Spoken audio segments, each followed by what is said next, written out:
Você já conheceu alguém que era muito confiante nas suas capacidades, nos seus conhecimentos, mas que essa pessoa nem chegava nem perto de ser tudo isso que ela pensava? Por exemplo, a pessoa que achava que sabia desenhar ou cantar muito bem, ou alguém que se considerava um grande poeta, mas passava longe de ter qualquer habilidade artística. Isso sem falar daqueles que acham que dominam tanto um assunto a ponto de poder ensinar os especialistas. Algumas dessas pessoas ficaram famosas na internet fazendo exatamente isso. Por exemplo, em agosto de 2019, um brasileiro questionou a NASA se ela estava certa sobre a interpretação dada às imagens de queimadas na floresta amazônica. Também teve o clássico caso de um indivíduo falando que o próprio Roger Waters, fundador e vocalista da banda Pink Floyd, não entendia a letra de uma música do próprio Pink Floyd. E sem falar daqueles, que costumam afirmar que o líder mundial da Igreja Católica, o Papa Francisco, não compreende bem a Bíblia quando ele é a favor da paz ou quando ele fala que é a favor dos armamentos nuclear. Por que as pessoas que sabem tão pouco acreditam que são autoridades no assunto? Por que algumas pessoas não conseguem perceber a sua falta de talento? E talvez ainda mais instigante, porque pessoas que são especialistas no assunto tendem a dizer que não sabem nada. É o que a gente vai discutir no episódio de hoje. Lá no nosso vídeo sobre teorias da conspiração, nós comentamos que uma das coisas que levam as pessoas a sustentar ideias absurdas é simplesmente o fato de elas quererem acreditar, já que essas ideias estão relacionadas a uma visão de mundo específica. É claro que temos que lembrar disso quando falamos das nossas tendências a achar que dominamos assuntos que não compreendemos. Mas hoje nós vamos falar de uma coisa muito mais sutil. A primeira coisa que precisamos saber é que julgar ideias ou desempenhos requer um repertório muito grande. Pense, por exemplo, em juízes que avaliam a performance de skatistas nas Olimpíadas. Por vezes, eles variam as notas dadas para um atleta ou para outro atleta por causa de detalhes extremamente específicos e que acabam escapando dos olhos de quem está assistindo. Se fossem chamados indivíduos aleatórios para estipularem notas para as manobras, eles não teriam a mesma acurácia dos juízes. Então dariam a nota máxima para todo mundo, ou tirariam pontos por coisas irrelevantes. Imagina, por exemplo, se existisse um reality show, tipo Os Incríveis, em que um dos participantes memorizou 500 códigos de barra de produtos e o seu rival, de apenas 5 anos, memorizou as bandeiras e colocassem um público leigo da plateia para avaliar quem foi melhor. Imagine isso, é um absurdo, né? Para a gente conseguir avaliar o comportamento de alguém, a gente precisa ter alguém que entende daquilo que está falando. Se a gente chamar o leigo vai ter a tendência de dar total para todo mundo. Acontece que essa situação se generaliza para várias outras, inclusive para avaliar o nosso próprio desempenho. Ou seja, quando nós não temos perícia suficiente para ter um olhar refinado sobre aquilo que a gente faz, em geral, nós superestimamos as nossas habilidades. Em outras palavras, sem termos desenvolvido a capacidade de reconhecer nossas falhas, nós nunca as reconheceremos. Essa tendência é tão famosa que recebeu um nome: efeito Dunning-Kruger. Esse nome é dado devido a dois pesquisadores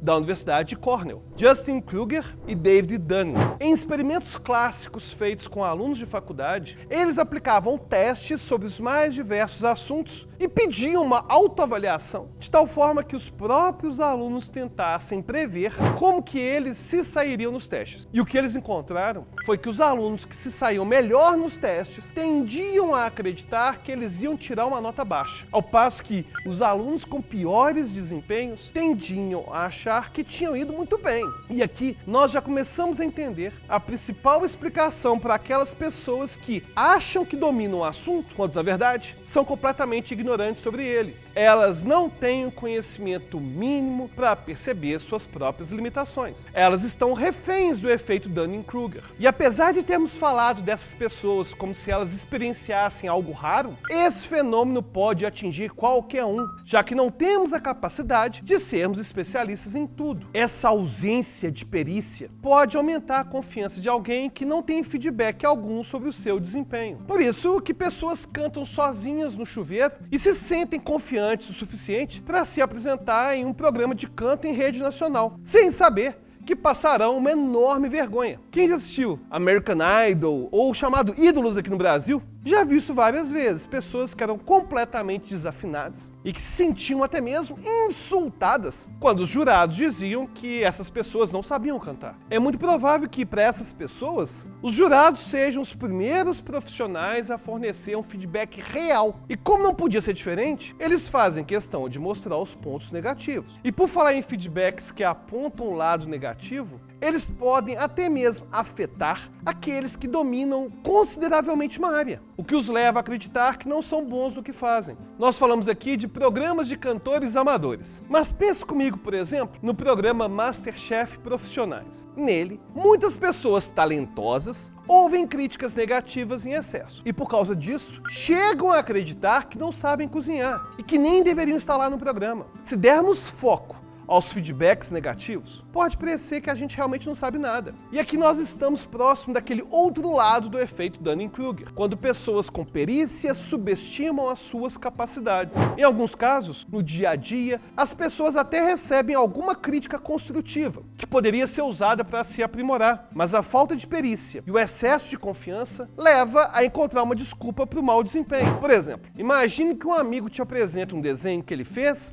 e que ele acredita estar incrível, mas você percebe que ele não tem jeito nenhum para ser artista. Você tenta ser sincero e falar que poderia melhorar o sombreamento, o contorno, a perspectiva, enfim, qualquer coisa que esteja compondo o desenho. Mas aí ele responde: mas é porque o lápis que eu usei estava ruim. Essa folha não ajudava muito. Eu usei um tutorial meio ruim. Ou seja, ele vai culpar os meios que ele usou para desenhar, ao invés de culpar sua própria incapacidade. Nós comentamos 3 pontos que nos levam a julgarmos de forma equivocada nossos conhecimentos. Não temos perícia, não temos feedback e culpar outros fatores. Antes de sabermos como podemos diminuir o efeito Dunning-Kruger em nós, vamos dar uma olhada em outro fenômeno curioso. Nós não somos ruins apenas em julgar o que nós sabemos, mas também em inferirmos o que os outros sabem. Talvez você já tenha passado por uma situação meio constrangedora em que começou a conversar com alguém partindo do pressuposto de que essa pessoa compartilhava das mesmas ideias com você. Só que mais tarde percebeu que ela tinha, na verdade, opiniões contrárias. Ocorreu nesse caso o que é conhecido como falso efeito de consenso, ou seja, a tendência que temos em acreditar que as pessoas têm as mesmas crenças que a gente. Isso serve não só para crença, mas também para ensinar algo para alguém. Um fenômeno muito conhecido é chamado de a maldição do saber, que seria consequência da familiaridade que temos com o conhecimento. Por causa de anos ou décadas de contato contínuo com o assunto, aquilo passa a ser óbvio pra gente. De tal forma que na hora de ensinar para alguém, nós partimos do pressuposto de que há certos conceitos que todo mundo sabe. E por causa disso, professores e divulgadores científicos devem fazer um exercício constante de tentar se colocar no lugar dos alunos para supor o que eles já conhecem, entender o que eles não sabem. Inclusive, a gente fala sobre isso no nosso vídeo sobre métodos de ensino. A maldição do saber nos permite compreender por que professores com anos de experiência numa área tendem a ter maior dificuldade de explicar o que eles querem. Aliás, acontece direto isso na faculdade, né? Professores que parecem não ter nenhum esforço para melhorar a sua didática. Ao contrário do que pode parecer, quanto mais você domina um assunto, mais desafiador é ensiná-lo. Perceba, portanto, que nós temos fortes limitações quando tratamos de julgar o quanto sabemos e quando queremos julgar o que os outros sabem. Para lidar com a maldição do saber, os professores precisam sempre simplificar o que estão ensinando, dividindo os assuntos parte a parte, além de requisitarem sempre o feedback dos seus alunos. E para diminuirmos as chances de sermos vítimas do chamado efeito Dunning-Kruger, os próprios autores que descreveram esse fenômeno concluíram que a melhor forma de melhorar a consciência dos alunos sobre o quanto que eles sabem é simplesmente ensinando mais para eles. Quando a gente aprende, nós não apenas adquirimos formas para identificarmos nossas falhas, mas também descobrimos que há muito mais para aprender sobre aquilo que dominamos superficialmente. Todo mundo que leu um livro sobre algum assunto e tentou buscar artigos de outros autores para ler, sabe muito bem do que eu estou falando. Aquilo que você achava que tinha só um caminho ou só uma interpretação, acaba ganhando inúmeras ramificações, inúmeras abordagens que demandariam de você dedicação exclusiva para aprender tudo o que você gostaria. Ou seja, ironicamente, a melhor forma de fazer uma pessoa descobrir que ela não sabe nada é ensinando muita coisa para ela. A humildade intelectual nasce depois de horas acumuladas de estudo, quando você descobre que há muita coisa para ser estudada. Por isso que grandes especialistas estão sempre questionando o que eles sabem, enquanto pessoas que fizeram curso de final de semana acreditam que podem ser instrutores de qualquer coisa. E você, já conhecia o efeito Dunning-Kruger? Tem alguma dúvida? Deixe aí nos comentários e lembre-se, toda semana tem vídeo novo. Gostaria de ver um vídeo parecido com esse? Então já se inscreve no canal, já ativa o sininho, porque toda semana tem vídeo. E até a próxima.